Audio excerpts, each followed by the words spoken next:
Hi, everyone. Good morning, good afternoon, or good evening, whatever the case might be for you. We are truly an international crowd here tonight. I'm Alex, and on behalf of the Mind Valley team, I would like to welcome you to the Energy Medicine Live Q&A coaching call number 3 with Donna and David. We have a great session prepared for you today, and with your participation, we'll make it even better. We have very interesting topics that we'll cover, and I believe that you will get a lot of aha moments from this session. This being said, and without further ado, let's help me welcome, directly from their home, our wonderful and inspiring teachers on this journey, Donna and David. Thank you. Hi, everybody. Thank you, Alex. Yeah. Hello, everyone. Glad we could get in, technologically. So we can start tonight's session. Maybe you can give us a few pointers or a quick summary of modules 5 and 6. I'm really happy to be dealing with pain and chakras, but pain, everyone can get the benefit really fast that it's worked. I mean, these techniques work, and so it's a real thrill for me to share these ideas and to say that pain is simply your body's way of saying something's going on and to pay attention. And then you can turn the pain off once you've paid attention, and the healing can begin with also the pain techniques. And chakras, well, I love chakras. They, good, I got a face I saw, yes. Chakras, well, they're magic, and they carry your life story, and they're an encyclopedia of who you are. And so it carries an enormous amount of information, but you can also move information around and out and supply energy to meridians and other force fields. And this is going to be fun. So let's get started with our first question. This comes from Mary Beth. Is a regular diagnostic necessary before using energy medicine? Oh, goodness, no. It's, I mean, energy medicine, for one thing, is a wonderful way to start being able to hear what your body is saying to you. And if it happens to be in pain or not feeling good, you will not harm yourself at all by just moving the energy. And it gives you empowerment in your own life. And no, it's an excellent thing to do. Yeah, so diagnosis is from a different model, really, where you diagnose illness. That's the Western medical model, and it has worked very well in many, many ways. Energy medicine comes diagnosis from a very different angle, and that is that you are assessing the energies and how they are flowing, where they are not flowing, where they are blocked, where they are overcharged, where they are undercharged, so that and from those problems come symptoms. But the same symptom, such as, say, symptoms of fibromyalgia, might in one person be a very different energy signature than it is in another person. Same symptom, different energy situation. And so when you work with an energy medicine protocol, you are working with the way the energies are out of balance or out of harmony. And ultimately that will resolve symptoms, but symptoms are not your target. Symptoms give you information. They tell you where to look. They tell you whether other places need attention. And the other thing to understand about the concept of symptoms is that much of what we teach, particularly in the Mind Valley course, is self-help techniques that are for enhancing your vitality, enhancing your overall wellness, and they don't have to be oriented towards specific symptoms. So the answer is that you can proceed with these methods without having any diagnosis at all, or if there is a diagnosis, that is not your target. The diagnosis simply gives you, so if, for instance, the problem is in the lungs, you might want to make sure that the energy is flowing well in the lung meridian. But the problem may not be in the lung meridian at all. It may be in one of the meridians that feeds the lung meridian. So it's an assessment of the energies. Next question is a general question. Is there a condition that you should not try energy medicine techniques on? No, there is absolutely nothing that you can't try energy medicine on first. And very often, because you have tried energy medicine, then you don't have to go to Western medicine. You'll find that your body, once you start moving the energies in your body, everything starts getting better. And no. What you do need to do is to be very sensitive to what the person's condition is. And so, like for an autoimmune illness, you want to make sure that you don't move the energies too fast. Because if you move it too fast, then the person may wind up with nausea or a headache or something that was not. But you're not going to hurt anybody. You're not going to hurt. It essentially helps no matter what. But you get more and more attuned with people's energies and have a sense of how fast or how slow to do it. Yeah, you have to stay attuned to who you're working with. Next question is also a general question. So we received around 150 questions for this particular session alone. And most of the questions... It's going to be a long hour. So of course we had to narrow it down to a few of them. But most of the questions, like around 30 or 40 questions, came in the form of what energy medicine exercises would you suggest to solve this particular type of pain? And this particular type of pain, you insert a couple of very known common diseases. The question is, what? So it's really the same. It's the same answer as when we were talking about diagnosis. Is that you don't diagnose an illness. You don't. So when someone says, what energy techniques can I use to work with my fibromyalgia, the example before, there's no cookie cutter approach. There's no recipe per se.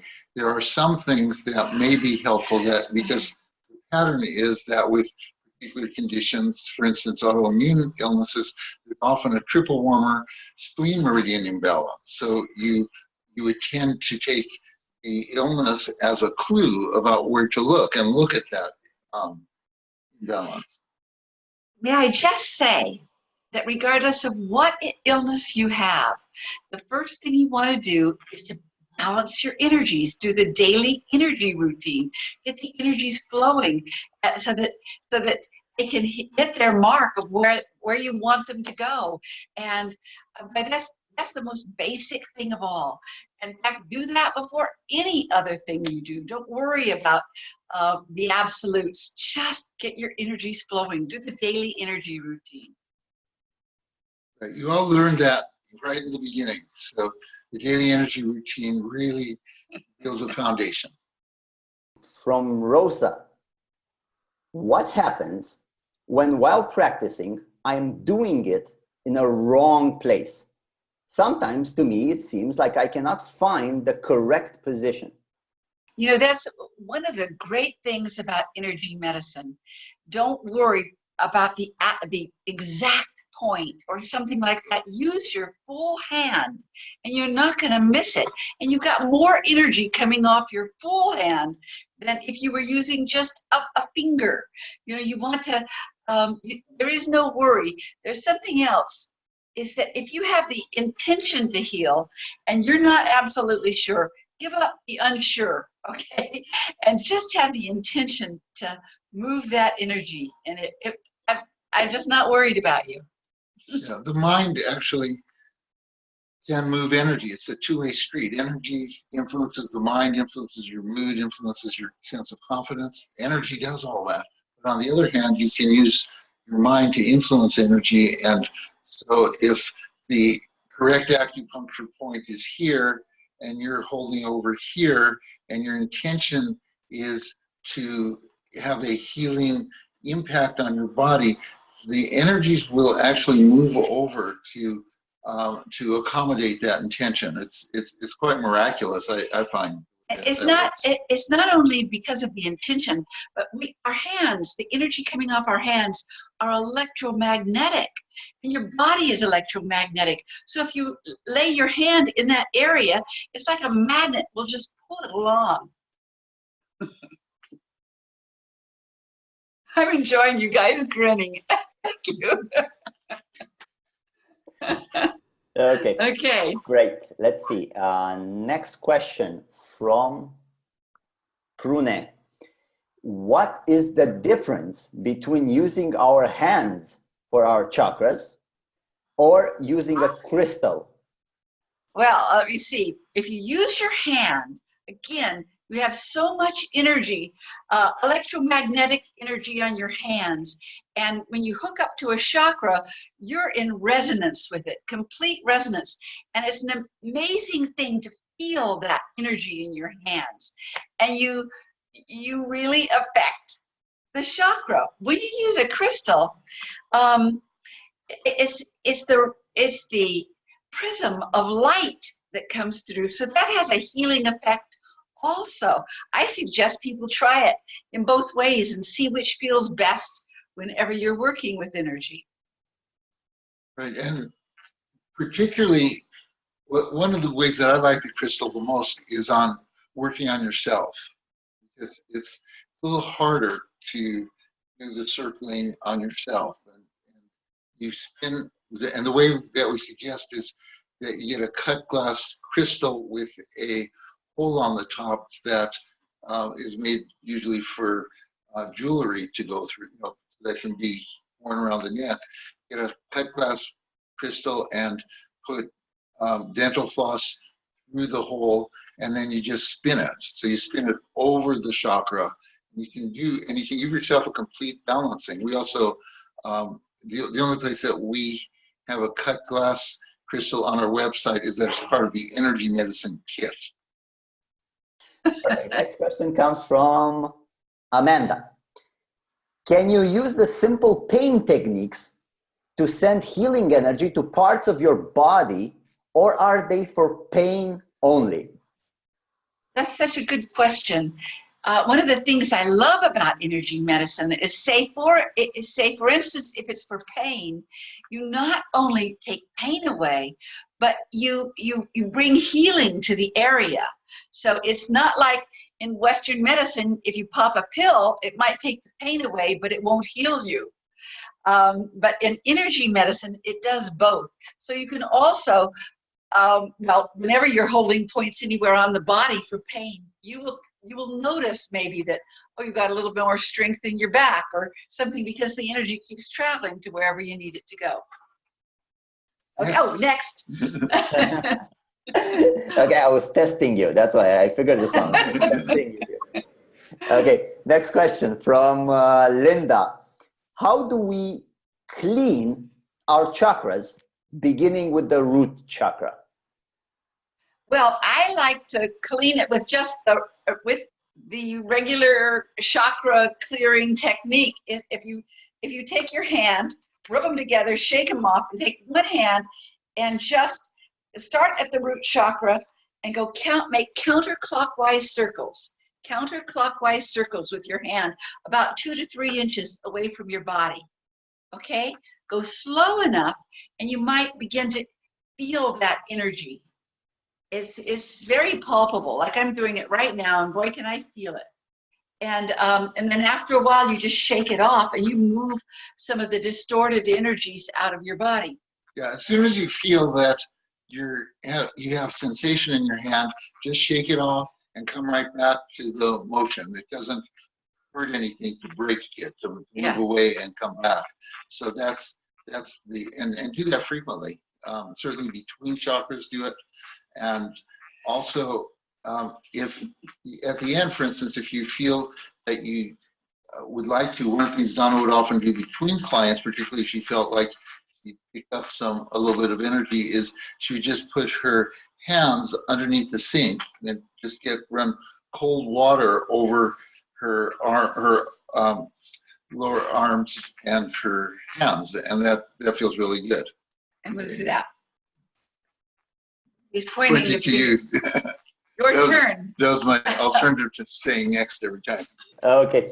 Do you see chakras on the back as well as on the front of the body? How do we clear the chakras if a client is laying face down? Yes, I see chakras on the back. They do not go out as far as they do on the front because the energy just goes out further on the front. But on the back is very important. And if somebody's laying on their tummy, you can do the very same thing on their back that you would do on the front by clearing the energies and then strengthening them counterclockwise first and clockwise second. And it's very good. And for many people, that's if they have tension or tightness or pain in their back, that is the way to take it away, by just chakra clearing. From Kimberly. If tracing or flushing a particular meridian seems too complex to do yourself, would sedating that meridian have the similar benefits? It does have a similar benefit, although flushing a meridian, is that what it was, flushing? Flushing a meridian is gentler. It isn't as, it isn't as powerful. But sedating is very powerful. So you really, you can do either, but sedating is more powerful. Next question, let's see. From Carl. Is it safe to flush every meridian daily? It is safe. You don't want to ever flush heart meridian, okay? No flushing heart meridian because you really can slow the heart down. But every other meridian you can flush, and it's a way of cleansing the meridians. And no, it's very good. When I was sickest, I flushed spleen meridian every day, maybe 3 times a day, and it really began to open up those channels. And you want to pay attention also to what meridians in your body really need attention. Because there's not a reason to flush every meridian every day. So find where, or if you do have a reason, like if you're just kind of feeling really glunked up and you don't know how to figure out which meridian needs it, fine. But that just takes a lot of time that maybe could be better spent with other techniques. From Karsten. When doing figure 8s above organs to get the energy crossed, is the direction of the figure 8s important? No. I used to have people energy test which direction, and over time I found that it didn't matter, because if you start a figure 8, your body's intelligence just connects with you. And it's, I just want to say it's one of the simplest, easiest, but most powerful things you can do, because when you do trace a figure 8, it links up all the different energy systems in your whole body, and it's really, really good. And the other thing about not being concerned about which direction is that if you tune them in a little bit and see if your hand wants to move in a particular direction, that's listening to the energies in your body. So go with the way that feels the best. Go with the way that feels the best. That's what we teach in energy medicine, is that energy is your body's language. Listen to it. You're on, Alexandra. Okay. Next question comes from Cecilia. How can we clear the energies from the room after all the clearing work we do on chakras and meridians? Oh, that's a very good question, and I'm real susceptible to rooms. I want the energy cleared. There's a couple of ways, of course, opening a window is a really good thing, but you can, I will at times just really make large, massive circles in a counterclockwise direction with my hands, and going slow and going around the room. And then I'll do figure eights all around the room. And that does clear it. What do you think of air filters with IMED? Oh, he just asked a question. Did you hear that? Yeah, they heard it. Okay. Well, I have to say that everybody's different. Years ago, I wanted an air filter with an ionizer in my room, and it gave me a headache. Now, ionizers are supposed to be fabulous for you, but that's just how we're different. And it's just really valuable to start recognizing that you might be different, and maybe it's fabulous for you, but boy, if it doesn't work for you, it doesn't work for you, because that's your energy, your unique individual energy. And also, since that time, the technology's gotten better. Yes. So, yes. So that so that for people that are really sensitive, I think that air filter with the real fine micro mesh, it's got a lot of advantages. I'm really enjoying seeing all your pretty faces. It's really nice. Thank you for being there. It's like I've got a little audience, and I'm not just talking into a puppet. Hi, Melanie. Hi, Brenda. Yes, hi, Lisa. Thank you, thank you, thank you. Okay. Wonderful. So next question from, let me see here, Samita. Once a chakra is healed once, how often they need to be retreated? How long do they stay stable for? That's a big answer, but I'm going to see what I can do here. First of all, if you've done your chakras once, is that what you said? Once you've done it once? The thing is that there are layers on the chakras. There are 7 layers on each chakra. So that the one, if you do a chakra clearing once, you might have gotten through 1, 2, or 3 layers. But there are other layers beneath that. So you could come back, and if you've cleared them and they've stayed cleared, then you'll find you're at another level. And when you're at another level, often if you begin to feel it, not just underneath your hand, but you feel it on top, because you feel the layers. Your hand is between the layers. And so there isn't an absolute answer. You always get more and more. And the more you go into deeper layers, the more you unfold the person's story, and an answer might be there in a deeper layer. Now, the second part of the question was, how long will this last? Is that right? Correct. Yes. That I can't even tell you either, because everybody's different. Depending on if you start working on yourself when you're fairly ill, or if you're very healthy, or if you have a lot of self-knowledge about yourself, wherever it is, you are starting at your own unique place in life. And the more you kind of grasp that, the more you'll know better. You start hearing or knowing or feeling that, oh, I need to do that again, or I can wait. Hope that makes sense. Shake your head, yes. Yeah, well, yeah. As Donna said, we're all energetically so different. So how long something lasts really depends on the foundation, your energetic foundation. So that's one of the reasons why that the daily energy routine is so valuable, is that it helps to build that foundation. So as you build that foundation, then other techniques will take better and last longer.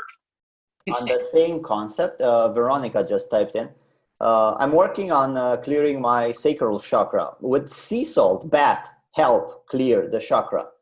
Sea salt is really good for clearing all your energies. It's good. Whether it's enough, I think, but it will certainly enhance it and help it. But I would also work, with a crystal or your own hand. Oh, okay. Hey, I'll tell you something else. I got one more thing. If you're clearing the sacral chakra, hold circulation sex meridian sedating points.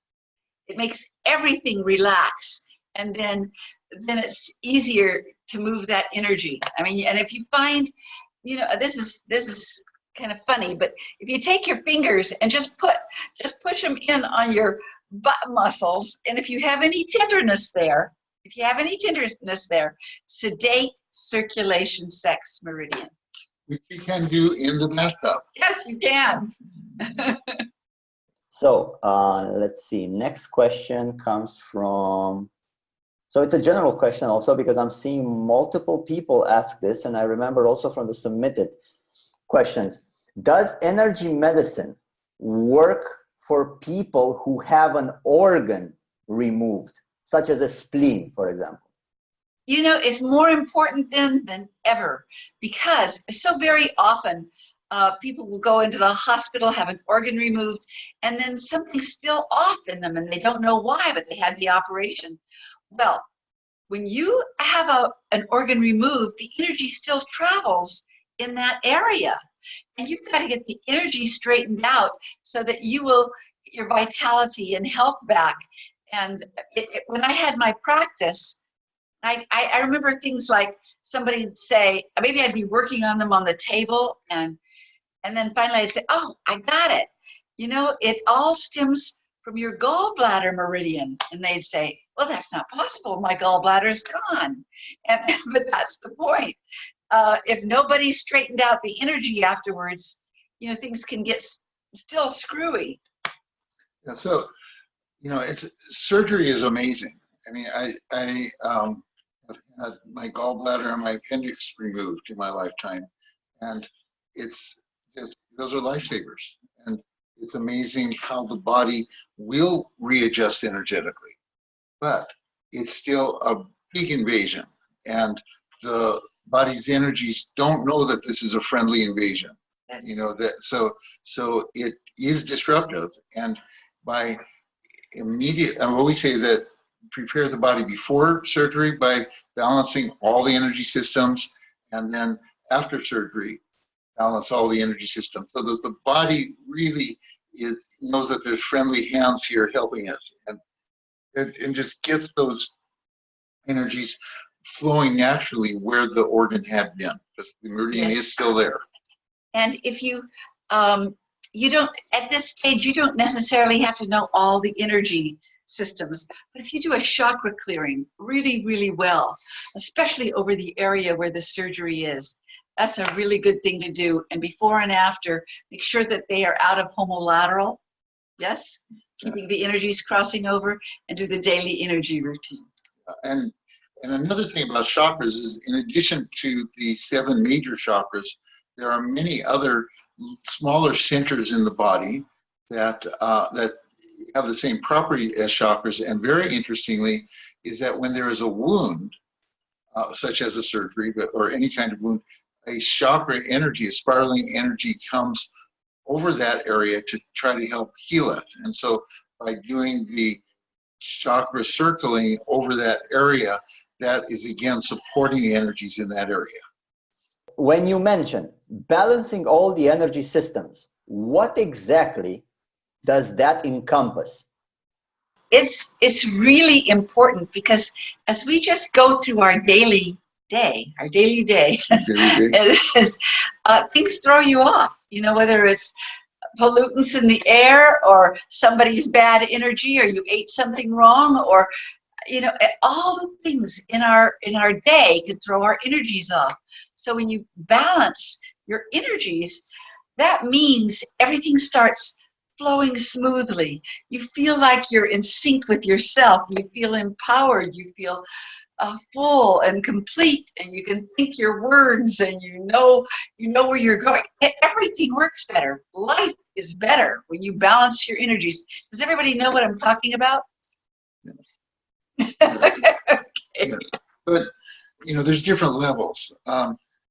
People that go through our certification program learn how to do what we call tracker, where they are able to assess all 9 of the body's energy systems and find where a system is out and which system needs the most attention. So it's a much more sophisticated system than what we were able to present in the much shorter Mind Valley course. It's a 2-year certification program, but you can start with the daily energy routine, and that is designed to really get the major systems into a flow and harmony. And if you're at a place where you do need more than what you can do on a self-help basis, we've trained 1,300 practitioners who are all over the world. So you know, hopefully we'll be able to find one from our website who is easy to, you know, is close enough to you that you can get to them. So I've seen also this question repeated several times. What is the age that you should work? So I'm trying to come up with it from get the general question from my head. The question is around children. What is the earliest age that you can start your children on doing the daily energy routine? Is there such a thing? Like, because I saw a question that says, I'm trying to do daily energy routine with my 2-year-old son. Well, if that 2-year-old can follow and do it, or maybe they can just do a few of the things, all the better. I mean, it is fabulous to start children. If I had my way, every school system, every kindergarten in this world would start with children knowing how to do the daily energy routine, because they will be able to learn better, they will feel more socially connected to other people, everything will work better. And absolutely, as early as possible. I do know that I used to work on babies as soon as they were born, just to get their energies going. And my daughter just adopted a baby, and he's 4.5 months old, and he gets excited now when she starts doing it to him. So if you start, I mean, he knows it's coming, and it's really wonderful. He just calms down and receives. And so if you start it early on, then they're really they're so into doing it for themselves. It's a great thing to do for kids. Yes, to the 2-year-old. Do you suggest to use some kind of electronic tools to analyze chakra status before or after healing? Are there any such tools available? There are many tools on the market for that. And for Donna, the crystal and a magnet, a little magnet, are about as high tech as she gets. Yeah. And sometimes a spoon. Yeah. So we are often asked that question, and we just have not evaluated the tools that are on the market for that. Donna's a hands-on kind of girl, and that's what we teach. And we don't say that people that have those machines are not valid. In fact, I personally am very interested in watching the machines get more and more sophisticated each decade. And but it's just not the area where we have expertise to make a good statement. Now Donna's going to make a statement. Well, I just want to say, we are at a time here on planet Earth where each human being really must empower themselves to be able to help their own bodies and the health of their families and their children. And so I suppose some what are they called? Yes, machine. Yes. Could do something, but I don't teach it, and I want to teach people how to empower themselves and use their hands. But it's understandable that people that don't have the ability to see energy and don't have quite the sensitivity that you have at the beginning, that they would want to see, particularly as digitals, want to see some verification that of what's happening. You can see that David and I are very different, but we are now very compatible too. Okay, you're right. I was rubbing her the wrong way. Yes, he was.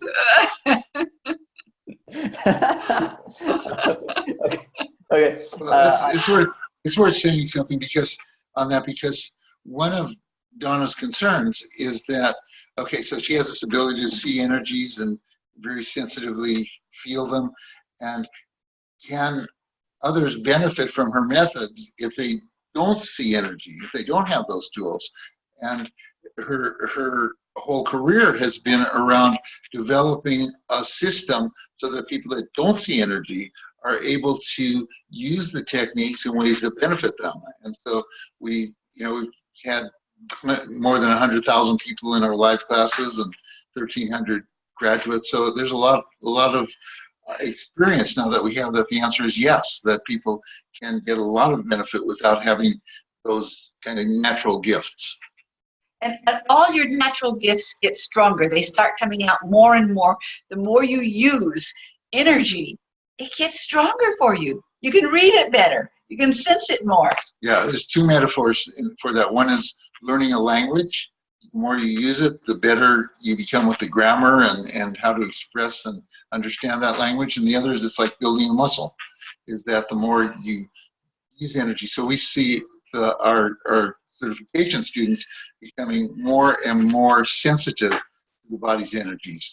The system that comes in first is the ability to feel energy. That's the system that came in for me. But also some of them begin to see it, but others take it in other sensory channels. Like some begin to actually hear the flow of energy. They can hear where there's a block. Some can smell it. They can smell, okay, there's something wrong right here.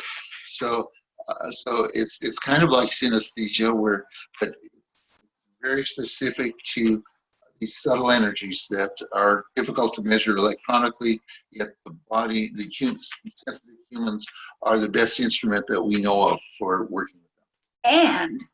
And if it deals with pain or even just feeling better, nobody has to tell you if it works or not. You'll suddenly feel it, or your pain will be gone, and that's the best. And I think that energy medicine is the oldest medicine on the planet. You know, of course it is. It's what our ancient ancestors had to have done to, their tummy hurts. They're gonna circle their tummy with their hand. You know, that just those chakra clearings are just all natural. So, right. On the concept of magnets that was mentioned by David earlier, from Nicola, it came to my attention that you shouldn't use magnets on pregnant women. I am pregnant myself and wondering if working with magnets on a client would affect me. Oh, that's a very good question. I'm not worried about you if you're working on a client, and if it's a small, not a super powerful magnet. Now here in the States, I don't know how powerful it is, but you can go to an electronics store that has a little tiny magnet with a hole in the middle. It's a great one to use. For the pregnant questioner, no, don't do it on yourself, but you can use it on other people. It's not strong enough to harm you. Yeah, so it's about really small magnets. And the reason for the hole is, again, for the dental floss, so that you can spin the magnet over the person's body. So but explain that, why a pregnant woman couldn't use it on herself, but she could use it on a pregnant woman. Well, no, I didn't say somebody could use it on a pregnant woman. Oh, okay. No, I heard wrong. Yeah, no. Don't use it on a pregnant woman. And 9 times out of 10, there's no concern there. But you're pulling the energy also in the baby. Magnetic energy pulls. And so you just don't want to fool around with that. Fool around with Mother Nature. Is it possible to get a diagnosis over the phone, or do you have to be face-to-face? Diagnosis is not something we want to even think about. But if somebody were to call me and give me their symptoms, I would share with them what to do for it. If somebody was to tell me over the phone, or they're asking for a diagnosis over the phone, was that it? Yes, so should you even I don't think you can, to do that, or do you need to be face-to-face? I don't, you. Yeah, just ignore that phone. Our Somebody phone is asking for a diagnosis. Who is it? Oh, okay. Sorry. No, you could, not really a diagnosis over the phone. I don't think so. No, absolutely not. Yeah. What you can do over the phone is actually quite limited, but you can, if somebody describes their symptoms, you can tell them things that they can try. But if it's face-to-face, if they're there, you can try it then and see if it worked. And if it didn't, you can try something else, because again, the same symptoms may be because of a whole variety of different energy patterns, and you really don't have that information when somebody's talking to you on the phone. So we don't encourage it. Yeah. Some of our practitioners will sometimes consult with people on the phone for various reasons, but in terms of really giving people a session or guiding them on doing a session, it's very limited compared to a face-to-face session. On the other hand, over the phone, if somebody's wanting help, you can tell them what to do. You can give them ideas of what to do for themselves, because that's one of the great things about energy. Is like, if they can move the energy and make themselves feel better, they can. Well, they can. What are your thoughts on distance or distant energy treatments, as in like sending energy treatments over a particular device or a platform, let's say Skype? Take Skype. Well, I've seen it done. I've done it. Some people are really good with it, and some people have a harder time. But you do get better at it the more you do it. A couple, 3 years ago, when I had some students who really wanted to send energy and they were having a hard time sending it, I had them lay on the ground and put out their right hand and send it that way. The earth carries that vibration real fast and real powerfully, and they were able to do it that way. So it gets stronger for you and easier over time. Right. The more you do it. Yeah. So it's a totally different paradigm. There's nothing in Western medicine that would explain distant healing, and but where people are familiar with the concept is many people pray for other people, so that is in some way affecting other people's circumstance by praying for them. And how you explain that, whether there are supernatural forces that are, godlike forces, angelic forces that are brought into play, or whether you use more of a quantum physics sort of model where we've, in very tiny particles and influence one another when they're separated by thousands of miles. And is there a form of that happens in distance healing? And it's a fascinating question, and I personally don't like to be asked it, because I like to try to stay more within what can be scientifically explained. But so many people describe experiences with that I particularly in energy psychology, I finally said, okay, I give up. I'm going to look into this, and I put out a question to some of the lists and said, who's had an experience with distance healing, or we call it surrogate tapping, and more than exactly 200 people answered, and they described their experiences, and of those 200 people, 100 of them met the criteria I was looking for, that there was, for instance, the person receiving the tapping didn't know that it was happening, or didn't know it was happening when it was happening, described specific changes right at the time that it was happening that they could identify, that sort of thing. So it convinced me that there's something to this, but it's mostly in the realm of mystery for me. And not for me. And not for her, because she sees energy. Next question. I work in a very toxic environment, toxic as in energetically toxic environment. There are some very negative energetic people that are in that area. What do you suggest to protect myself from them outside of the daily energy routine? Well, I would do the Celtic weave before you ever go to work, just to strengthen your aura around your body. You've had the Celtic weave? Somebody shake your, yes. Okay, so the Celtic weave strengthens your aura, and if your aura is strong, you're protected from toxic things coming through.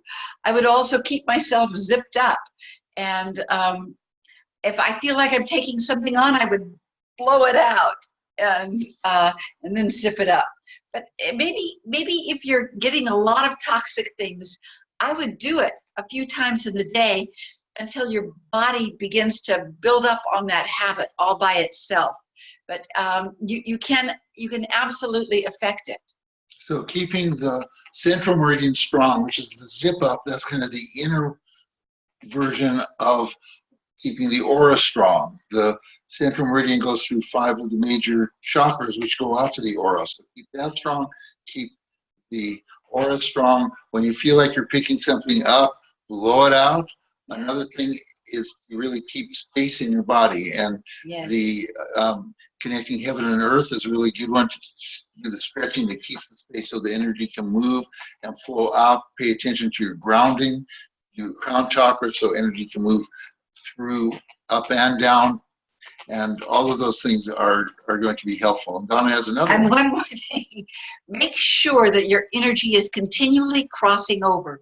So throughout the day, just put your hand on your opposite shoulder, push in hard, and pull across your body to the opposite hip.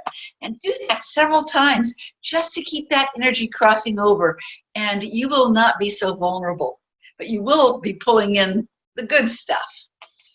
Next to last question. Is there another simple technique or routine that you could do additionally to the energy, to the daily energy routine? For instance, something in the afternoon or in the evening? Well, first of all, I would do the daily energy routine again in the afternoon or in the evening, because the more you do that routine, the more you will build up the habit, so your body starts doing it on its own, and you won't be so vulnerable to being thrown off. Also, in the afternoon, maybe a lot of people get sleepy in the afternoon around 3 or so. I would make sure that I was crossing my energies over. I would do the homolateral routine. I would do the connecting heaven and earth. That releases energy that maybe I did take on during the day. But I would always come back to that daily energy routine. Another thing that some families do is when everybody comes home, they will do the energy routine together, and it's kind of like a ritual or a rite of passage that they've been in school or at work, and they really didn't own their life, but now it's the evening is there, so they will get together, connect, do the routine together, and then all go off to their computers. Next. Just a quick comment from Lisa. Thank you, Donna, for your insight and translation of things I've seen all my life and never understood until now. Thank you. I like that. Well, that's you, Lisa. Okay. Okay. Last question. It's also a nice question because it seems like it will be a wrap-up of everything we discussed. Could you please give a quick summary on dealing with pain? Maybe give a chronic pain as an example. So a quick summary of dealing with pain in general, and if you want to use an example, let's pick chronic pain, because I'm seeing this particular example showing up in several questions submitted now. It's a very different model for dealing with pain to work with the energy. And the basis of it is that pain is because energy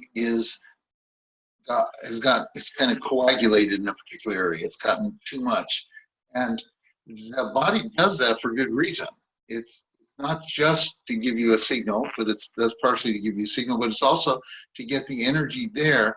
What goes wrong is that energy stops flowing, and so to work with pain in energy medicine has a very different purpose than working with pain is generally done in Western medicine, and that is, the idea is not to not have the pain. That's secondary, that's a benefit. In Western medicine, a lot of the attention is to suppressing the pain, to making it not experienced, but it doesn't heal the condition.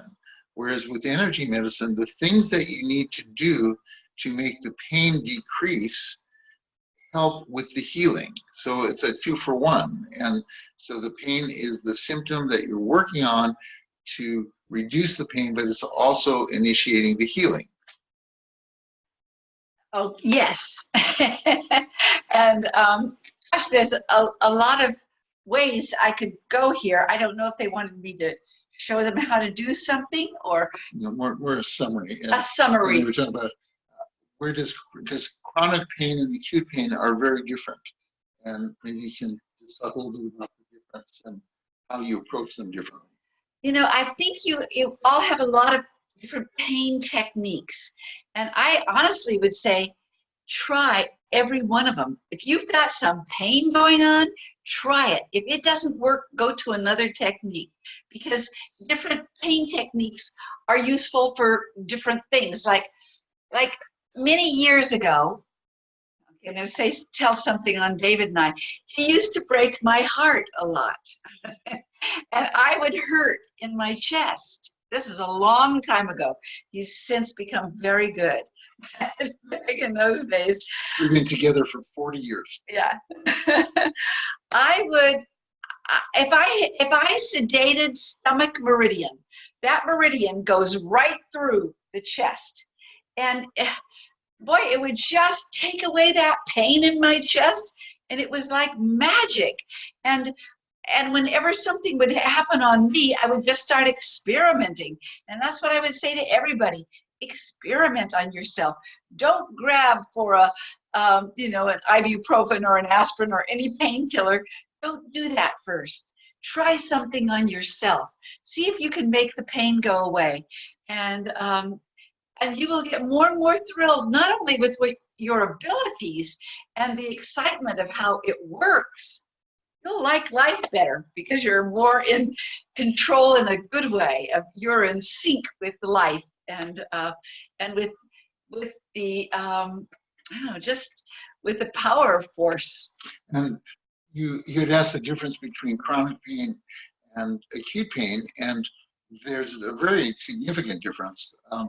Acute pain, something is happening right now that is causing the pain, and you want to take that as a signal. You want to find out what that's about. You want to reduce it, but it may be your body telling you that you're in deep trouble. It might be that you're having an appendicitis attack, something that needs medical attention. So you really get into a dialogue with acute pain. What's it telling me? You use these techniques to take the edge off of it, to help it not hurt as much, but you also need to find out what's causing that pain. That pain is an important signal. Chronic pain is very different because chronic pain is a body's habit, and it's often chronic pain does not have, it started with a physical reason, but it's become habitual so that the pain continues even when there is not the original cause for the pain. And their energy medicine can really help a great deal because if there is no medical reason for the pain, it can relatively quickly shift that entire constellation of energy. And if there is still a physical cause for the pain, but it's just something, it's a condition that the person has to live with, you won't be able to make it so that you don't know that the condition is there. You'll still be able to feel it, but you'll be able to reduce the amount of suffering that's involved tremendously with energy medicine. I saw a lot of other questions related to more questions about the course, teaching certifications, other information about courses. You can actually find a lot of this information on Donna and David's website. So you can either go to learnenergymedicine.com or edenenergymedicine.com. I think this covers all of the information that I wanted to give. Donna and David, can you give us some closing words? Well, I just want to thank you so much for coming on board and asking questions. I love questions, and I really want to impart the best knowledge to you that I possibly can. And so I appreciate you. I appreciated being able to see these faces on the screen to you. I mean, every one of you, you've been just delightful and wonderful, and and a great audience, and I really thank you. And I hope you learn this. I hope you take it in, because it can be something you can use for the rest of your life, and it only makes life better. That's what I promise.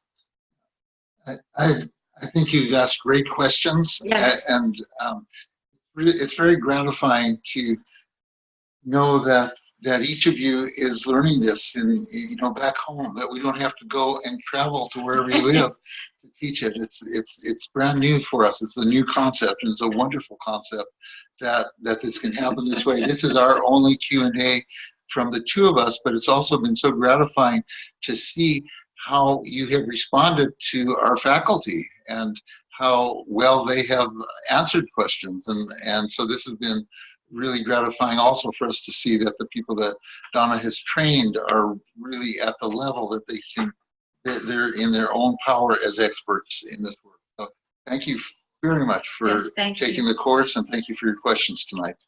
Thank you, thank you, thank you. Blessings, blessings, blessings. Okay.